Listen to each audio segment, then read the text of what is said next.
한국인들은 다른 행성에서도 살아남을 수 있는 특별한 DNA를 가진 민족입니다. 여러분 믿어지시나요? 이 충격적인 말은 프랑스의 유명 다큐멘터리 감독이 한국을 방문한 후 남긴 고백입니다. 처음엔 한국을 무시했던 그가 왜 이런 말을 했을까요? 여러분도 음식이 나오자마자 왜 이렇게 서두르나? 라고 생각해 보셨나요? 문화적 오만으로 한국을 얕봤던 이 프랑스인은 효율성의 비용으로 인간미를 잃었다며 한국 문화를 비웃었습니다. 그런데 불과 2주 만에 그가 완전히 변했습니다. 전쟁의 폐허에서 어떻게 경제 강국이 되었는지, 왜 한국인은 위기 속에서도 더 강해지는지 세계적인 다큐멘터리 감독을 충격에 빠뜨린 한국인의 놀라운 정신력. 그 비밀이 궁금하지 않으신가요? 지금부터 그 충격적인 이야기를 시작합니다. 안녕하세요. 제 이름은 알렉상드르 듀부아이고 저는 프랑스 출신의 다큐멘터리 영화 제작자입니다. 상을 받은 적도 있고 유럽 전역의 유명한 영화제에서 소개된 적도 있죠. 제 전문 분야는 프랑스 문화의 우아한 영혼, 우리 요리의 세련된 맛, 그리고 프랑스를 세계 문화의 중심으로 만드는 예술적 유산을 담아내는 것이었습니다. 적어도 그렇게 믿었죠. 파리의 흐린 화요일 아침 제 프로듀서인 파스칼이 저를 그의 사무실로 불렀어요. 알렉상드르, 다음 임무가 있어요. 파스칼이 책상 위로 폴더를 밀며 발표했습니다. 저는 자신감 있게 폴더를 열었는데 프랑스의 우수성을 기념하는 또 다른 프로젝트를 기대했거든요.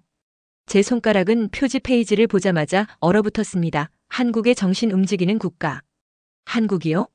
저는 목소리에서 실망감을 숨길 수 없었어요. 저에게 한국에 관한 다큐멘터리를 만들라고요? 파스칼은 가죽 의자에 기대며 고개를 끄덕였습니다. 한국 문화가 전 세계적으로 주목받고 있어요. 그들의 영화, 음악 기술이 이제 어디에나 있죠. 그런 거 알아요. 저는 조금 짜증스럽게 대답했어요. 그런데 그들은 역사가 너무 짧잖아요. 우리가 노트르담 성당을 지을 때 그들은 뭘 하고 있었죠? 그리고 솔직히 말해서 그들의 음식은 그렇게 세련되지 않아요. 지나치게 매워서 진짜 맛을 느낄 수가 없어요. 그리고 그들의 영화가 칸 영화제에서 상을 타기는 했지만 그건 그저 새로움에 대한 일시적인 매력 때문일 뿐이에요. 파스칼은 인내심 있게 미소를 지었어요. 당신의 그런 태도가 바로 이 다큐멘터리가 필요한 이유예요, 알렉상드르. 당신은 뛰어난 영화 제작자지만 가끔은 너무 빨리 판단해요. 그들의 문화는 5,000년이 넘었고 그들의 요리는 세계에서 가장 복잡한 발효 과정을 거친 요리 중 하나예요. 그리고 그들의 경제적 성장은 역사상 유례없는 속도로 이루어졌죠. 저는 한숨을 쉬며 고개를 저었어요. 농담하시는 거죠? 저더러 서울에 가서 스마트폰에 중독된 사람들과 플라스틱 수술로 똑같아 보이는 얼굴들에 대한 영화를 만들라고요? 저는 인상을 찌푸리며 폴더 위에 손가락으로 톡톡 두드렸어요. 제 생각에 한국은 그저 프랑스의 풍부한 역사에 비해서 특별한 것을 제공할 게 없는 멀리 있는 아시아 국가였습니다. 그들에게 다큐멘터리로 만들 가치가 있는 것이 무엇이 있을까요? 카미유를 데려가세요. 파스칼이 덧붙였습니다. 그녀가 당신의 보조원이자 통역사가 될 거예요. 다음 주에 출발합니다. 파리의 우아한 거리를 통해 제 아파트로 걸어가면서 저는 점점 커지는 좌절감을 느꼈어요. 저를 둘러싼 아름다운 건축물들은 프랑스가 우월하다는 제 믿음을 더욱 강화시켰을 뿐이었죠. 한국이 이것에 비교할 만한 것을 제공할 수 있을까요? 저는 잠시 멈추어 세상에서 가장 아름다운 도시라고 불리는 파리의 전경을 바라보았어요. 오스만 남작의 계획에 따라 완벽하게 설계된 넓은 대로 수세기에 걸쳐 완성된 박물관, 그리고 역사의 무게를 품은 건물들.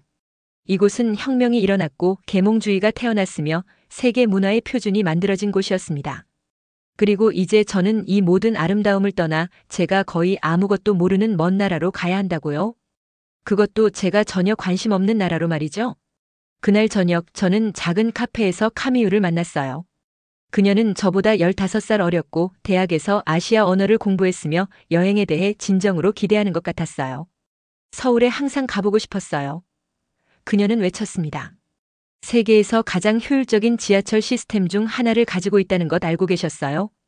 효율성이 전부는 아니죠. 저는 중얼거렸습니다. 문화는 발전하는 데 시간이 걸립니다.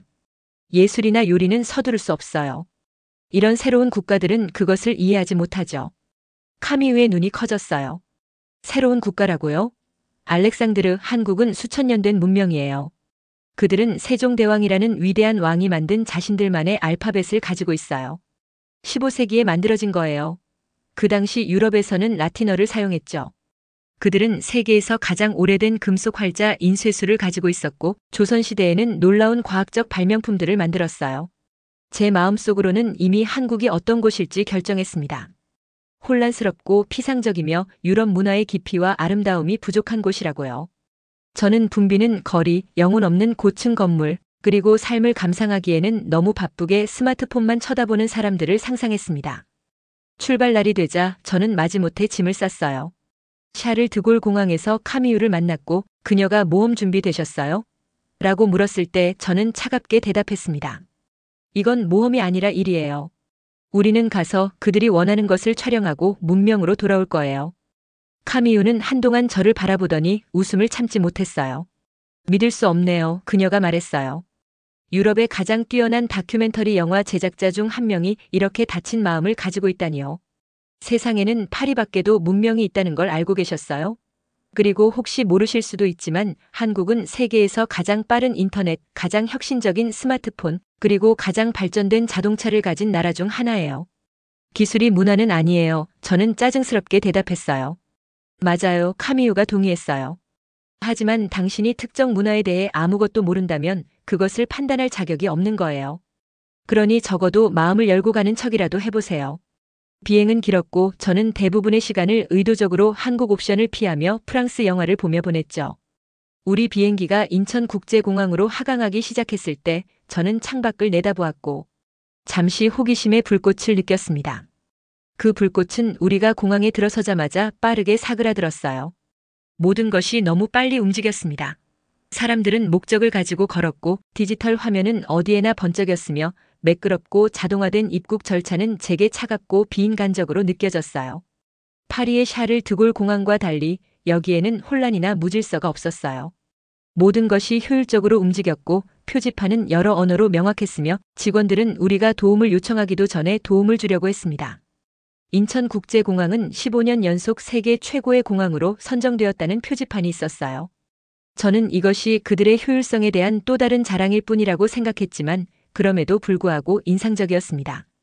이거 놀랍지 않나요? 카미유는 우리가 자동화된 게이트를 사용하여 입국 심사를 통과하는 동안 속삭였습니다. 영혼이 없어요. 저는 여권을 꽉 쥐며 대답했습니다. 인간적 연결의 비용으로 효율성을 추구하는 거죠. 지하철을 타는 동안 저는 아무도 서로 대화하지 않는 것을 보세요. 라고 카미유에게 속삭였습니다. 프랑스에서는 낯선 사람들도 대화를 시작하고 순간을 공유할 수 있어요. 여기서는 모두가 자신의 디지털 세계에 갇혀 있네요. 서울에서의 첫 온전한 하루는 호텔 커튼 사이로 밝은 햇살이 쏟아지며 시작되었어요.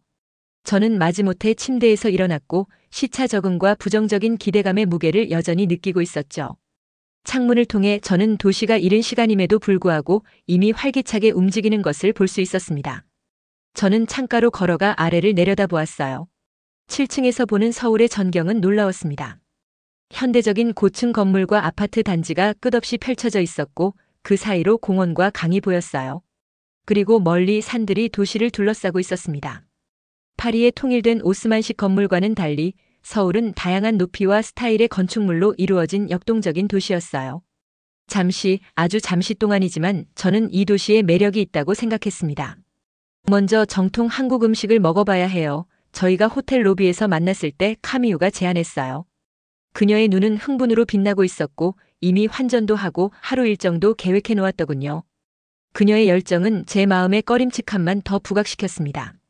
오늘 우리가 갈 곳은 강남이에요. 카미유가 설명했어요.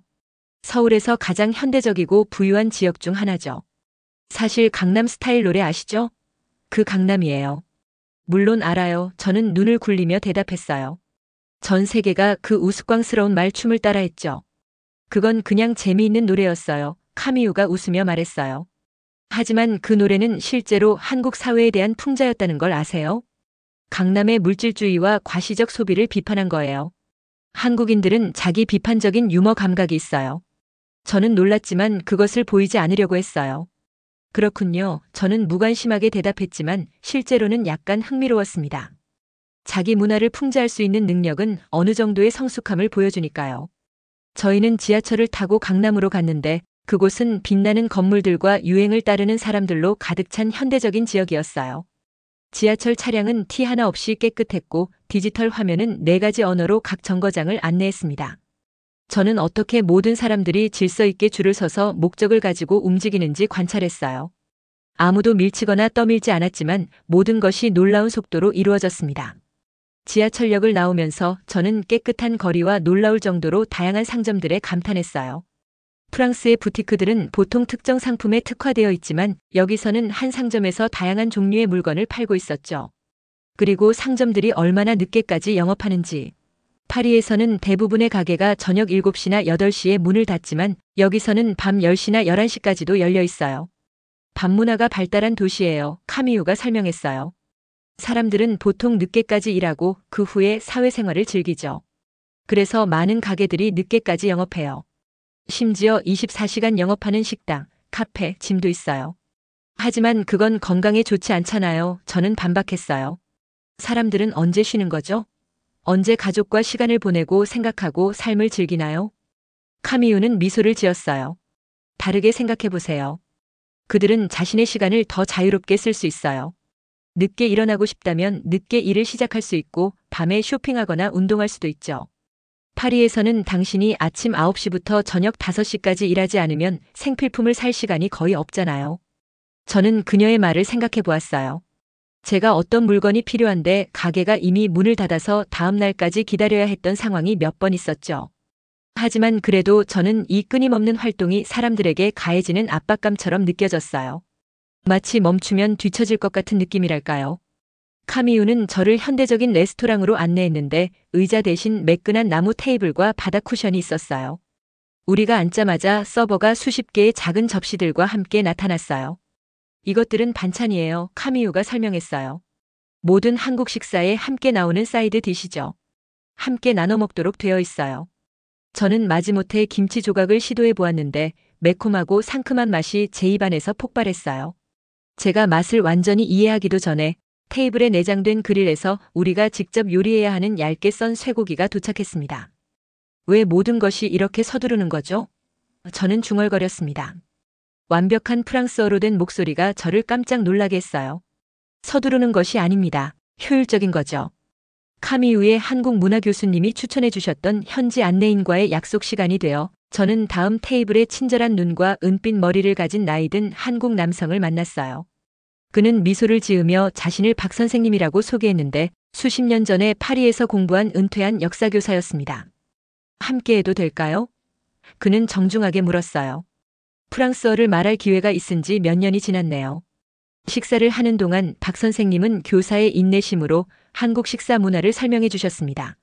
한국에서는 식사가 사회적 행사입니다. 요리를 나누는 것이 연결을 만들어요. 그래서 모든 것이 한꺼번에 나오는 겁니다. 모두가 동등하게 나눌 수 있도록요. 우리의 빨리빨리 문화. 당신이 서두르는이라고 부르는 것은 조급함에 관한 것이 아닙니다. 박 선생님은 계속했어요. 그것은 필요에 의해 발전했습니다. 전쟁과 빈곤에서 모든 것을 잃었을 때 우리는 빠르게 재건하는 법을 배우게 됩니다. 효율성이 우리의 생존 전략이 되었죠. 박 선생님은 다음 날 만나자고 초대했어요. 제 젊은 친구 민수를 소개해드리겠습니다.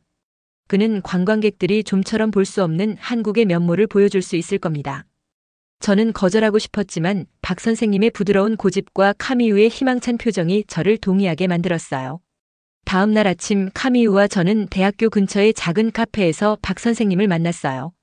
그는 이쪽은 김민수입니다. 라며 젊은 남자를 소개했죠. 제 가장 훌륭한 옛 제자 중 한 명이죠.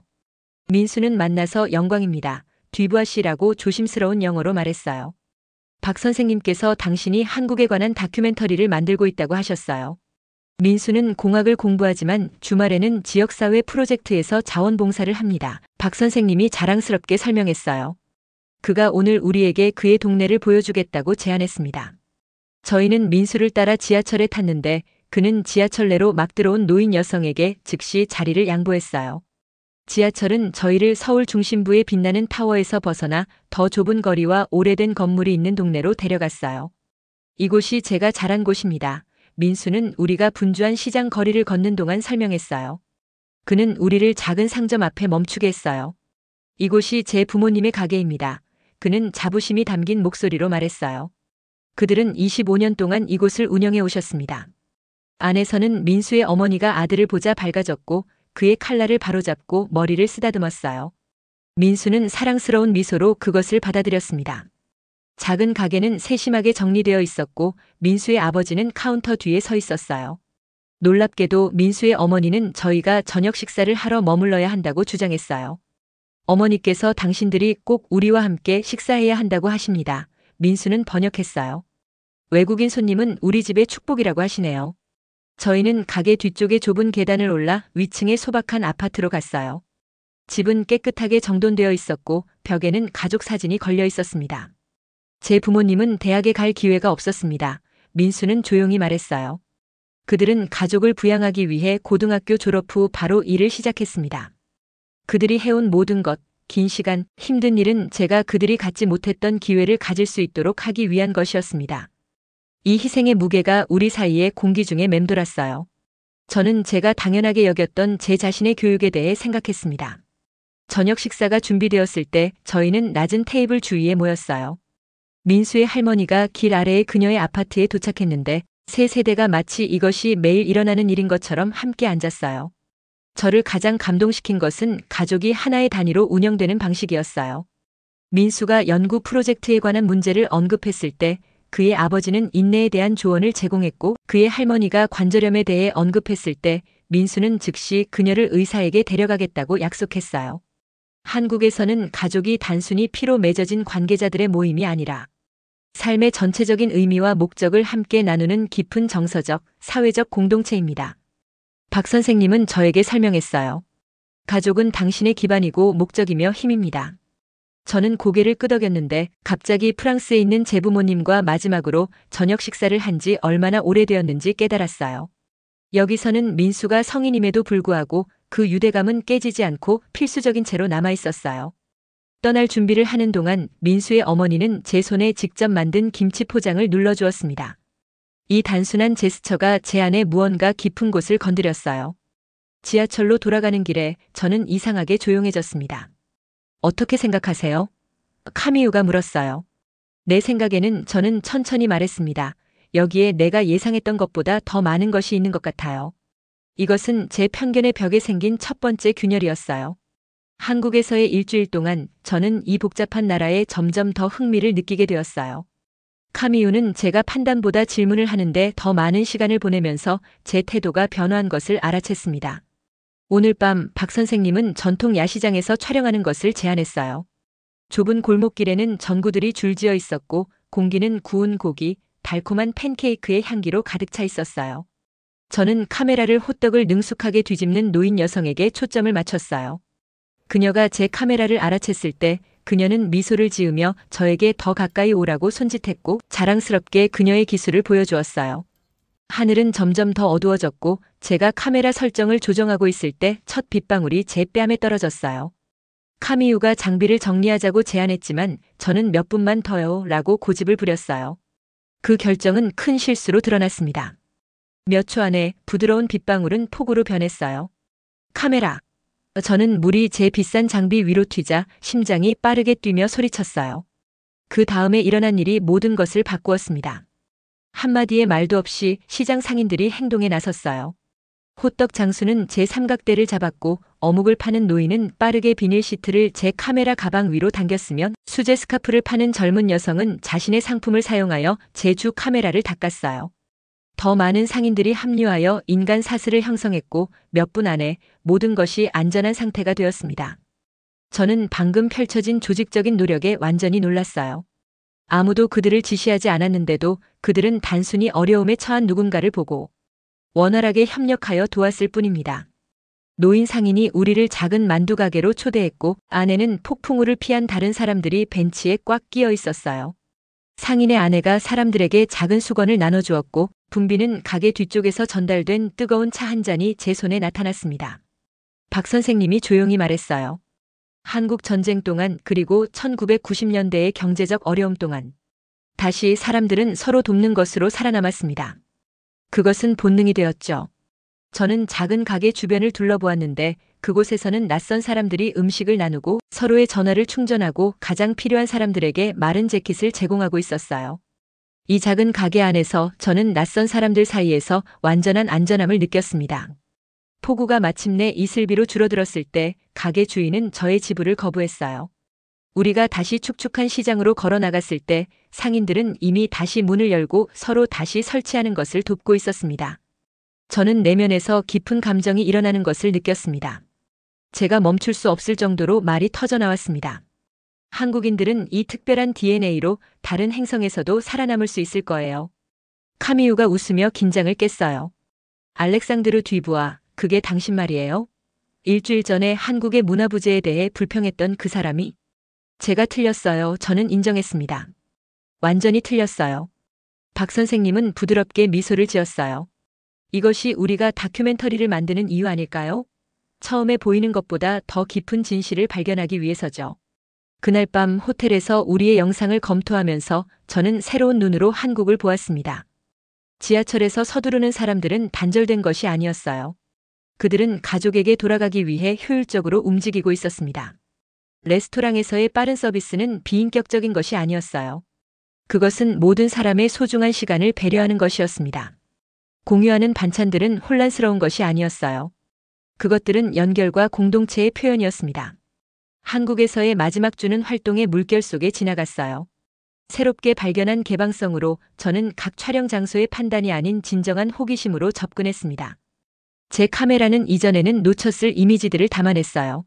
노인 여성이 쇼핑백을 나르는 것을 돕기 위해 멈추는 비즈니스맨, 공원을 청소하기 위해 자원봉사하는 대학생들, 작은 식당에서 말할 필요 없이 완벽한 조화 속에서 움직이며 함께 일하는 세 세대의 가족.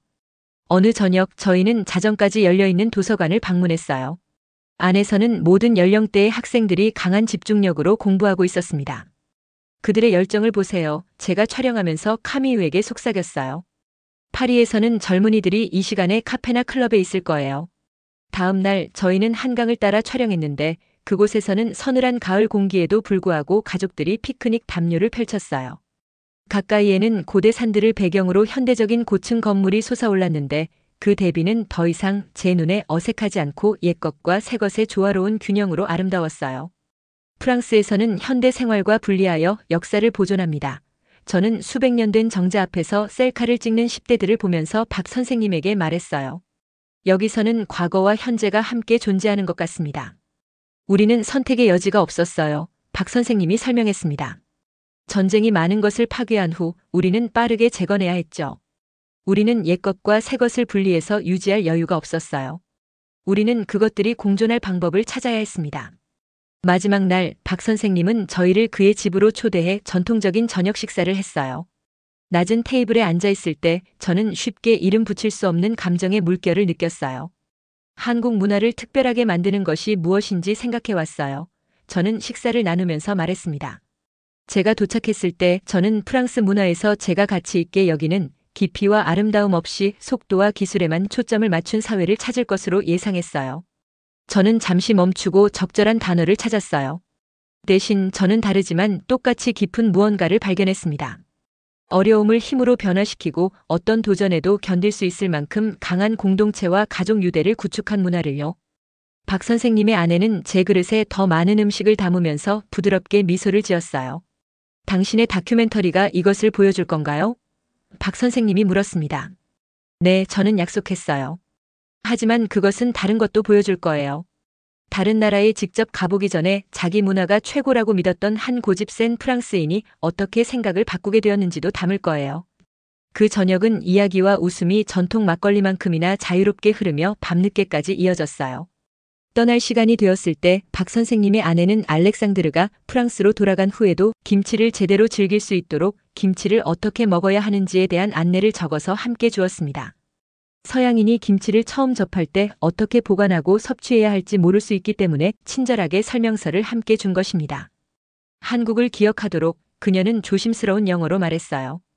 호텔로 돌아와 저는 늦게까지 마지막으로 한 번 더 우리의 영상을 검토했어요. 그 이미지들은 변화의 이야기를 말해주었습니다. 한국의 빠른 발전뿐만 아니라 오만함에서 감사함으로 가는 제 자신의 여정도요. 이 다큐멘터리는 제가 초기 인터뷰에서 담긴 부끄러울 정도로 무시하는 첫인상으로 시작할 것이에요. 그런 다음 박 선생님, 민수와 그의 가족, 그리고 폭풍 우 동안 우리를 돕기 위해 서두른 시장 상인들과의 만남을 통한 저의 점진적인 깨달음을 따라갈 것입니다. 이른 아침 비행기를 위해 짐을 꾸리면서 저는 김치병을 옷 속에 조심스럽게 싸매었어요. 비록 그것이 단지 발효된 배추였지만 그것은 제가 프랑스로 가져가고 싶은 소중한 것을 대표했습니다. 단지 한국의 맛이 아니라 제가 여기서 배운 것에 대한 기억이었죠. 다음 날 아침 우리 비행기가 인천공항에서 이륙하자 저는 도시가 우리 아래로 작아지는 것을 지켜봤어요. 그리울까요? 카미유가 물었어요. 네, 저는 망설임 없이 인정했습니다. 하지만 더 중요한 것은 기억할 거예요. 제 손에는 한국에서의 2주 동안의 관찰과 생각들로 가득 찬 제 노트북이 있었어요. 저는 비판과 비교를 적으며 여행을 시작했지만 이제 후반부 페이지에는 질문과 통찰, 제 오해에 대한 인정, 그리고 제가 존경할 것이라고 전혀 예상하지 못했던 한국 문화의 측면에 대한 감사가 담겨 있었습니다. 비행기가 우리를 파리로 다시 데려가는 동안 저는 제가 변화되어 돌아간다는 것을 알았어요. 저는 이제 제 도시를 다르게 볼 것이고 앞으로는 제가 당연하다고 생각했던 것들에 대해 더 많이 질문할 것입니다. 뭔가를 결정적으로 판단하기 전에 먼저 상대방의 이야기에 먼저 귀 기울이겠습니다. 그렇게 함으로써 제 도시를 바라보는 시각도 한층 달라질 것입니다. 한국에 관한 다큐멘터리는 제가 이전에 만든 어떤 것과도 다를 것입니다. 제 자신의 문화적 오만함에 대해 정직하고 유럽 모델과는 구별되지만 똑같이 유효하고 깊은 자신만의 위대함의 길을 찾은 사회에 대한 진정한 존경심을 담을 것이에요. 그것은 첫 인상을 넘어서 한국을 통한 프랑스인의 여정이라는 제목이 붙을 것이고 비에 젖은 시장에서의 제 발언으로 시작할 것이에요. 한국인들은 이 특별한 DNA로 다른 행성에서도 살아남을 수 있을 거예요. 저는 제 노트북을 3페이지로 열고 썼어요. 문화의 진정한 척도는 그 기념물이나 박물관에 있는 것이 아니라 필요한 순간에 그 사람들이 서로를 어떻게 대하는지에 있습니다. 이 척도로 볼 때 한국은 제가 지금까지 만난 가장 위대한 문화 중 하나입니다. 제가 마지못해 만들기로 동의했던 다큐멘터리는 제 경력에서 가장 의미 있는 작품이 될 것이에요. 그것이 외국 문화를 완벽하게 담아냈기 때문이 아니라 편견에서 존중으로, 비판에서 이해로, 그리고 문화적 오만에서 진정한 감사로 가는 여정을 정직하게 묘사했기 때문이죠. 그리고 그것이 제가 깨달았듯이 제가 집으로 가져갈 수 있는 가장 가치 있는 기념품이었습니다. 오늘의 영상은 여기까지입니다. 오늘 사연 재미있게 보셨다면 구독과 좋아요 꼭 부탁드릴게요. 지구촌 감동편지였습니다. 감사합니다.